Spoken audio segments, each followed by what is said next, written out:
میرے عزیز، آپ تھوڑا سا دل بڑا کریں۔ اگر آپ ایک کی وجہ سے پورا گھر سکون میں آ جاتا ہے تو آپ دل بڑا کیوں نہیں کرتے؟ جگہ ڈھونڈتے ہیں بس مجھے کوئی تنگ نہ کرے، کوئی میری ماں بدولت کو کوئی پریشان نہ کرے۔ بخاری شریف سنیے، حضرت عائشہ صدیقہ رضی اللہ تعالیٰ عنہ بیٹھی ہے، حضور فرمانے لگے عائشہ آج ایک بات نہ بتاؤں تمہیں؟ یا رسول اللہ بتائیے۔ حضور فرمانے لگے جب تم مجھ سے ناراض ہوتی ہو تب بھی مجھے پتہ چل جاتا ہے، اور جب راضی ہوتی ہو پھر بھی پتہ چل جاتا ہے۔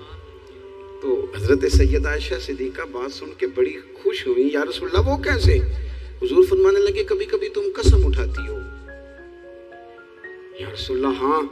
فرمایا جب ہوتی ہو نا راضی، خوش، تو پھر کہتی ہو مجھے رب محمد کی قسم صلی اللہ علیہ وسلم، پھر تم میرے نام کے ساتھ رب کریم کا نام ملا کے قسم اٹھاتی ہو، رب محمد کی قسم۔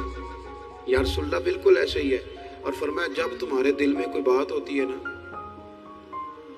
تو پھر تم کہتی ہو مجھے رب ابراہیم علیہ السلام کی قسم، پھر تم رب محمد نہیں کہتی۔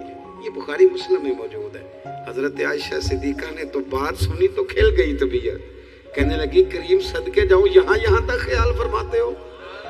کس کے جملے کہاں پہنچ گئے، یہاں تک خیال ہے؟ فرمایا مجھے پتہ چل جاتا ہے کہ تمہاری کیفیت کیا ہے، کہاں کھڑی ہو۔ او بھائی ہم تو اپنی ماں کا بھی خیال نہیں رکھتے۔